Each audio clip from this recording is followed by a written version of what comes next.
사도신경으로 우리의 신앙을 고백하겠습니다.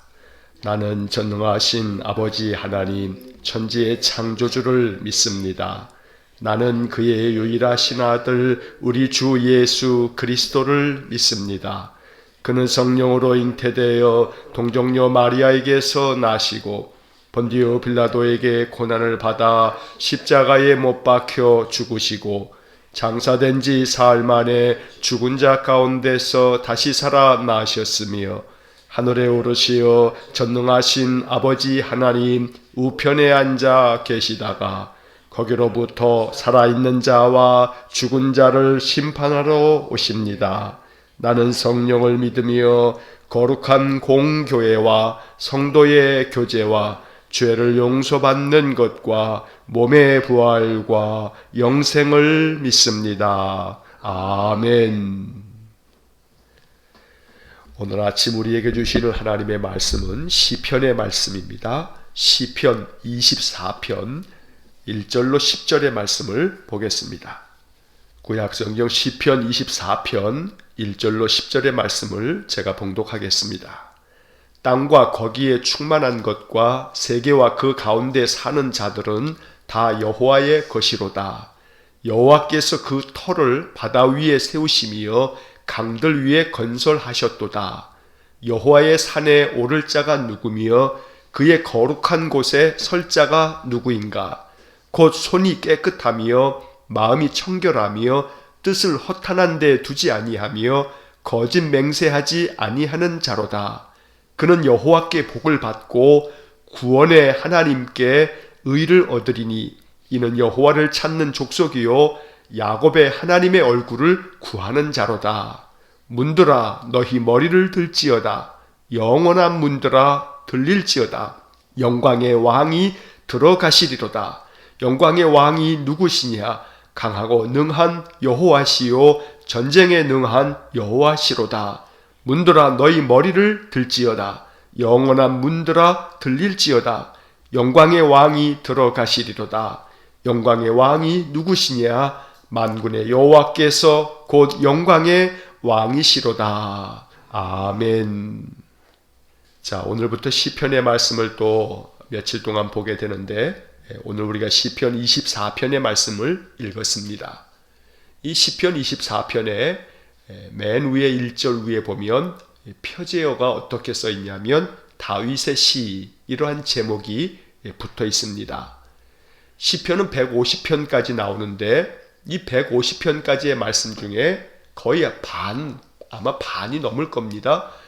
다윗이 기록한 시라고 그 제목이 기록되어져 있습니다.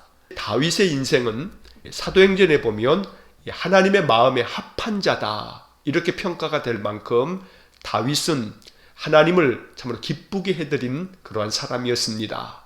그런데 사무엘 상과 사무엘 하의 말씀에 기록되어져 있는 그 다윗의 그 긴 역사를 우리가 읽다 보면 한마디로 다윗을 이야기할 때 그는 예배의 사람이었다라고 이렇게 정리를 할 수 있습니다. 그만큼 다윗은 하나님께 예배하는 일에 있어서 전심을 다했던 사람입니다. 예배하기 위해서 그런 예배당을 짓고자 하는 간절한 열망도 있었습니다. 성전을 짓고자 하는 이 다윗의 그 마음 중심은 어느 누구도 따라가지 못할 만큼 아주 간절했고 또 가득했습니다.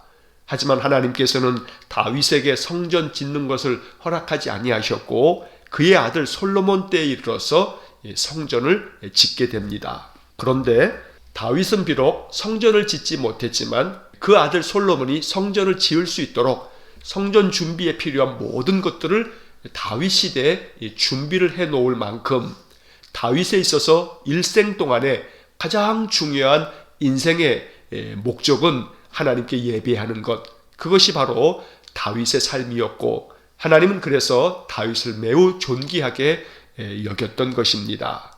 자, 시편 24편의 말씀에 이 다윗의 이야기는 배경이 있습니다. 그 배경 이야기는 사무엘 상에서는 5장과 6장, 그리고 사무엘 하에서는 사무엘 하 6장, 바로 이 성경의 이야기들이 오늘 시편 24편의 배경이 되는 그런 이야기들입니다. 간단히 이야기를 정리하면 이렇습니다. 사무엘상 5장과 6장에서는 어떤 이야기가 나오냐면 우리가 알듯이 어린 사무엘이 성장하면서 함께 모시고 살았던 엘리 제사장 때에 이 이스라엘 백성들은 여호와의 법궤를 블레셋 군대에게 빼앗겼습니다. 이렇게 여호와의 법궤를 빼앗겼을 때 그 충격에 이 엘리 제사장이 죽게 되어지는 이야기가 사무엘상 4장에 나오게 되고, 그러면서 사무엘상 5장과 6장에서는 법궤를 빼앗아간 블레셋의 여러 도시가 그 법궤가 그 도시에 도착하기만 하면 큰 재앙이 내려짐으로 인해서 법궤를 딴 곳으로 옮기고 또 딴 곳으로 옮기고, 그런데 여전히 5개의 큰 도시로 이 법궤를 옮길 때마다 옮겨진 도시마다 하나님의 재앙을 당하게 되니까 결국 블레셋 사람들이 이 법궤를 이스라엘 사람들에게로 결국 되돌려주는 그런 일이 쭉 기록되어져 있습니다. 그래서 블레셋에게 빼앗겼던 이 여호와의 법궤가 기럇 여아림이라고 하는 그러한 동네에 아비나답이라고 하는 사람의 집에 당도하게 됩니다. 이렇게 아비나답의 집에서 이 법궤는 20년 동안 보호를 받고 있어야만 했습니다. 자, 그러다가 이 20년 동안 아비나답의 집에 있었던 법궤를 다윗의 시대에 이제 다윗 왕이 그 법궤를 가져오려고 했습니다. 다윗 왕이 자기가 머물렀던 궁전인 예루살렘으로 이 법궤를 옮기려고 합니다. 다윗이 이 법궤를 가지고 오려고 이제 3만 명의 군사들과 함께 이 법궤를 옮기는 어떤 점은 작전을 이제 수행하게 됩니다. 이제 그것이 사무엘하 6장에 이어지는 이야기입니다. 여호와의 법궤를 다윗이 있었던 다윗성, 바로 지금으로 말하면 예루살렘으로 옮기려고 다윗은 새롭게 수레를 만들고 그 수레를 소에다가 이렇게 짊어지게 해서 수레 위에 법궤를 올려놓고 이제 출발을 하게 되는데, 그런데 수레를 싣고 있었던 그 소가 이렇게 막 뛰다 보니까 그것을 붙잡으려다가 바로 이 아비나답의 아들이었던 우사가 법궤를 손으로 대다가 결국은 죽임을 당하는 그런 큰 충격적인 일도 일어나게 됩니다. 그 이유는 원래 율법에 의하면 법궤는 제사장들이 어깨에 메고 이동하도록 되어 있는데 다윗이 미처 그것을 깨닫지 못하고 수레에다가 싣고 가다가 결국 이러한 봉변을 당하게 되었던 것입니다. 그래서 결국 이 법궤를 옮기는 것이 다윗에게 큰 두려움이 되었기 때문에 결국 잠시 그 법궤 옮기는 일을 멈추고 나곤이라고 하는 사람의 그 타작 마당에다가 이 법궤를 잠시 두어야만 했습니다. 그렇게 석 달을 지내면서 이 석 달 동안에 이 나곤의 타작 마당에 두었던 바로 그 오벳 에돔이라고 하는 사람의 집에 하나님께서 복을 주셔서 그들이 하나님의 큰 복을 얻게 되었다라는 평안의 소식을 듣고 난 후에 이제 다윗이 다시금 석 달이 지난 후에 법궤를 옮기는 그런 일을 다시 수행합니다. 그때는 다윗이 이 법궤를 수레에다가 옮기는 것이 아니라 이 법궤를 메고 그렇게 옮겨서 다윗 성으로 이 법궤를 잘 모셔오게 되었던 겁니다. 자, 이렇게 다윗 성에 이 법궤가 옮겨지면서 장막을 만들어서 하나님의 법궤를 모실 곳으로 옮겨질 때에 예루살렘 성으로 이 법궤가 들어올 때 다윗이 너무너무 기뻐서 춤을 추면서 하나님 앞에 번제와 화목제로 예배를 드리게 됩니다. 사무엘하 6장에 나오는 이러한 배경 이야기가 오늘 본문 시편 24편과 연결이 되어져 있는 것입니다. 자, 시편 24편의 말씀을 이제 보시면 이 시편 24편은 법궤를 이제 다윗성 바로 예루살렘으로 그 하나님의 장막으로 옮긴 후에 다윗이 하나님께서 임재하시는 이 법궤가 이제 예루살렘 성으로 들어왔다. 그래서 너무나 기쁨과 감사가 넘쳐서 하나님께서 이제 이 성에 들어오셨다. 그렇게 기쁨으로 찬양한 시편이 시편 24편입니다. 본문의 말씀을 잠시 살펴보겠습니다. 자, 1절 말씀에 땅과 거기에 충만한 것과 세계와 그 가운데 사는 자들은 다 여호와의 것이로다. 2절 여호와께서 그 터를 바다 위에 세우시며 강들 위에 건설하셨도다. 자, 1절과 2절에서 다윗은 하나님께서 세상 모든 만물을 지으셨기에 이 세상 모든 것들은 다 여호와의 것이로다, 이렇게 찬양합니다.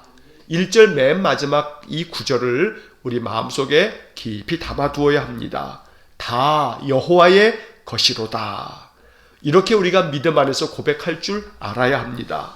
이 세상 모든 것이 하나님께로부터 왔고 하나님이 지으신 것이기에 세상의 모든 만물뿐만 아니라 나의 인생의 삶 또한 하나님께서 내게 허락하여 주신 은혜의 선물이기 때문에 이 모든 것은 다 하나님의 것이다, 이렇게 고백하며 살 줄 알아야 합니다. 2절에서 하나님께서 이 모든 것들을 다 건설하셨도다.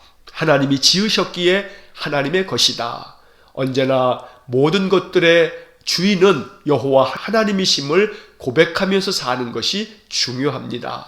내 인생의 주인도 하나님이십니다. 그러니 모든 것들은 다 하나님의 소유입니다. 이렇게 항상 소유권을 주님께 인정해 드리고 나는 오직 청지기처럼 잠시 하나님께서 내게 맡겨주신 것을 잘 지켜가면서 사는 그런 선한 청지기임을 우리가 늘 잊지 말아야겠습니다.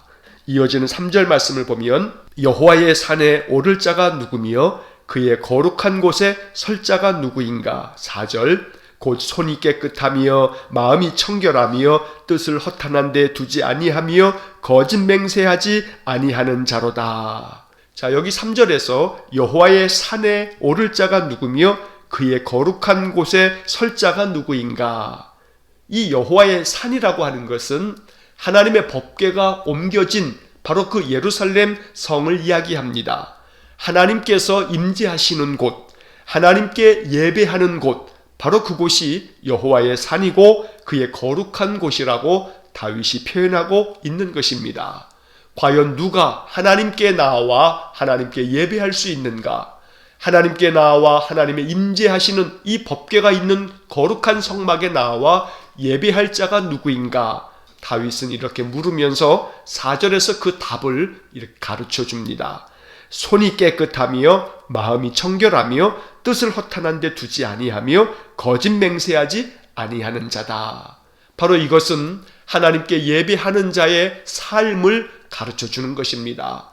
하나님께 전심으로 예배하는 사람은 이렇게 살아야 한다, 이렇게 다윗이 이 시편을 통해서 노래하고 또 교훈하고 있는 것입니다. 손이 깨끗하다 하는 것은 우리의 외적인 행실을 이야기합니다. 깨끗한 행실이라 하는 것은 정직하고 성실하며 하나님 앞에서 늘 온전한 마음으로 살아가는 것, 또 그 마음이 청결하다라고 하는 것은 내적인 성품, 내적인 태도와 자세를 가르쳐주는 말씀입니다. 그러므로 손이 깨끗하며 마음이 청결하며 또 하나님께 그 뜻을 두어서 그 마음의 생각과 뜻이 허탄한 데 있지 않는 사람, 바로 그 사람이 예배에 온전한 사람이고 하나님은 그의 예배를 기쁘게 받으실 것이라고 다윗이 말하고 있는 것입니다. 거짓 맹세하지 않는 자라고 하는 것도 결국은 하나님께 나와 예배하는 사람은 언제나 여호와 앞에 서 있는 거룩한 사람임을 깨닫고 언제나 거짓 없는 깨끗한 마음으로 인생을 살아야 하고 그것이 참된 예배라고 다윗이 가르쳐주고 있는 것입니다. 언제나 예배에 힘쓰는 우리의 삶이 이 4절 말씀 같기를 간절히 원합니다. 우리의 내적인 성품도 또 우리의 외적인 행실도 하나님께서 기뻐하실 그러한 거룩한 또 정직한 또 거짓 없는 그러한 삶이 되어지기를 간절히 또 소망합니다. 5절 말씀을 보면 그는 여호와께 복을 받고 구원의 하나님께 의를 얻으리니. 6절 이는 여호와를 찾는 족속이요 야곱의 하나님의 얼굴을 구하는 자로다. 5절 말씀에서 다윗은 이처럼 하나님 앞에 진실함으로 예배하는 사람들에게 하나님께서는 복을 주시고 그를 의롭게 여기셔서 그에게 구원의 은혜를 베푸신다고 말씀하고 있습니다. 그는 여호와께 복을 받고 구원의 하나님께 의를 얻겠다 했습니다. 언제나 이 말씀처럼 우리의 마음이 늘 정결하여 하나님 앞에 온전한 예배를 드리고 또 그 예배를 통해서 우리의 삶이 하나님 기쁘시게 해드릴 만한 그런 아름다운 삶이 되어서 여호와께서 주시는 복이 우리 안에 충만하기를 간절히 축원합니다. 6절은 하나님께 이렇게 복을 받는 거룩한 주의 백성들이 왜 하나님의 은혜를 얻냐 하면 그는 여호와를 찾는 족속이기 때문이다. 또 여호와의 얼굴을 구하는 자이기 때문에 하나님께서 복을 주시는 것이라고 말씀하고 있습니다. 이 6절 말씀처럼 여호와를 찾는 거룩한 신자가 되기를 간절히 원합니다. 여호와를 찾는 사람을 하나님께서 복 주십니다.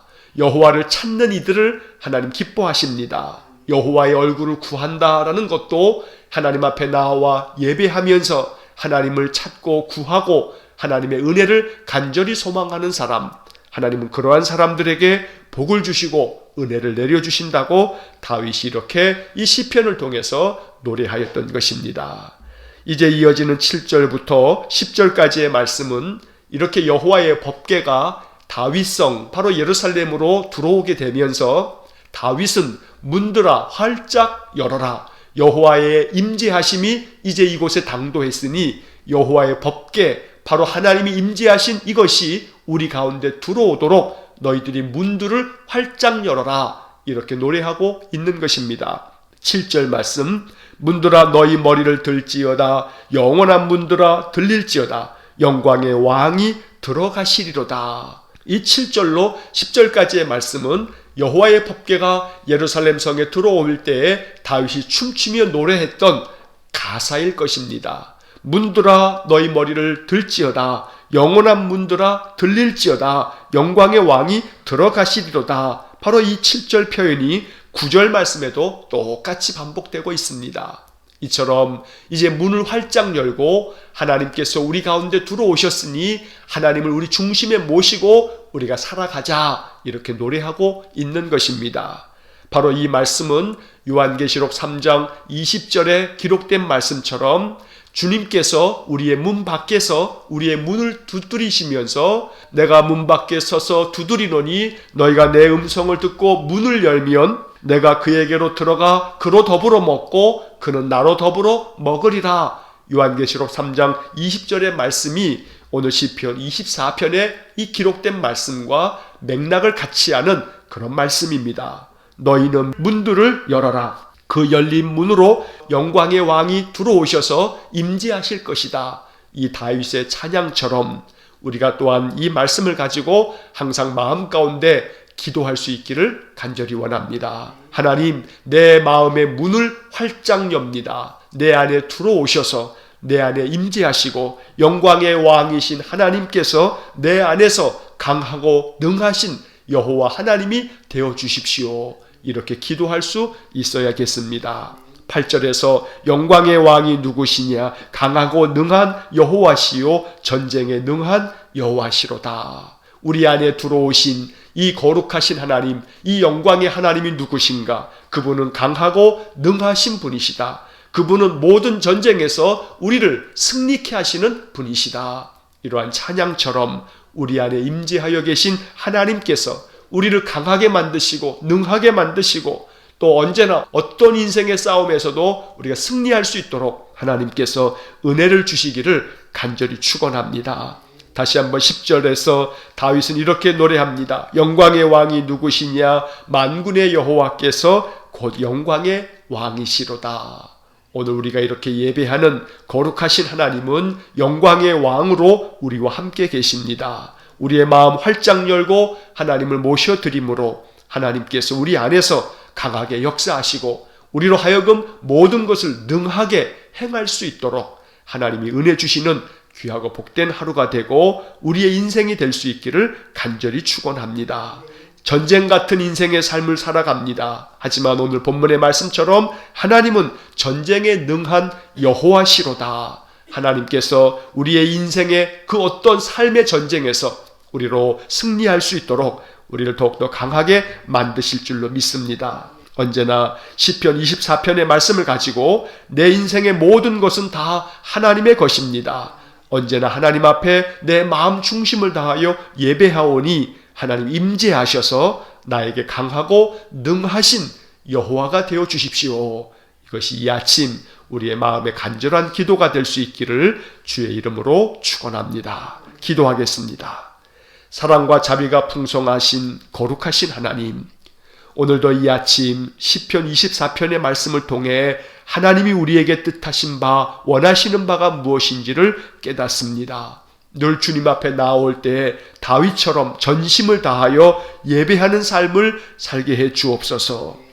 여호와 하나님은 이 세상 모든 만물을 건설하신 창조주 하나님이시기에 이 세상 모든 것은 다 여호와의 것입니다. 나의 인생 전체가 하나님의 것이니 하나님께서 주관하여 주시고 하나님께서 내 인생의 모든 삶을 인도하여 주옵소서. 간절히 원하오니 우리의 마음문 활짝 열고 영광의 왕 여호와 하나님의 임재하심을 우리가 간절히 열망하고 하나님을 모셔드리오니 주께서 우리 가운데 좌정하여 주시고 우리 인생의 모든 삶을 주께서 친히 주인으로서 역사해 주옵소서. 모든 것을 주님께 의탁합니다. 주님과 함께하는 그러한 삶이기에 강하고 담대하게 인생의 모든 삶에 승리하는 저희 모든 성도들 되게 하여 주옵소서. 한날의 삶의 모든 것들을 주님께만 의탁하며 예수님 이름으로 기도하옵나이다. 아멘. 우리 주 예수 그리스도의 은혜와 하나님 아버지의 극진하신 사랑과 성령의 교통하심이 여호와 하나님의 임재하심을 느끼며 하나님의 그 강하시고 능하신 능력이 우리 성도들의 삶에 충만하기를 소망하고 또 기도하면서 하나님의 그 은혜를 간절히 열망하며 예배하는 머리 숙인 믿음의 사람들 위에와 몸된 교회와 성도들 위해 영원토록 함께 하시길 축원하옵나이다. 아멘.